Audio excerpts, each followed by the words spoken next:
মাশরাফি বিন মুর্তজা আর লাল সবুজ জার্সি পরেন না। জাতীয় দল থেকে দূরে থাকলেও তিনি খোঁজখবর ঠিকই রাখেন।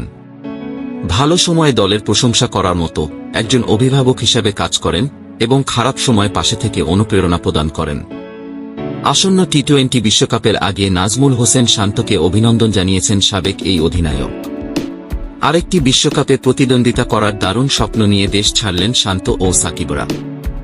গতকাল বুধবার মধ্যরাতে যুক্তরাষ্ট্রের উদ্দেশ্যে উড়াল দেয় বাংলাদেশ ক্রিকেট দল।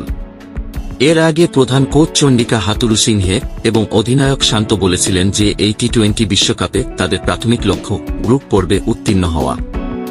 আগামী 2 জুন যুক্তরাষ্ট্র ও ওয়েস্ট ইন্ডিজের মধ্যে অনুষ্ঠিত হবে নবম টি-20 বিশ্বকাপ।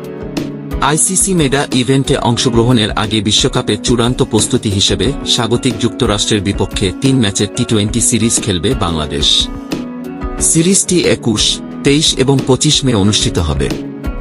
এ কারণে আগেই দেশ ছেড়েছে টাইগাররা। বিশ্বকাপ দলকে শুভকামনা জানিয়ে সাবেক এই অধিনায়ক নিজের ফেসবুকে এক পোস্টে লিখেছেন, সাহস সবসময় বর্জন করে না, শুধু দিন শেষে শান্ত কণ্ঠস্বরে বলে, আগামীকাল চেষ্টা করব। Go and kill champs.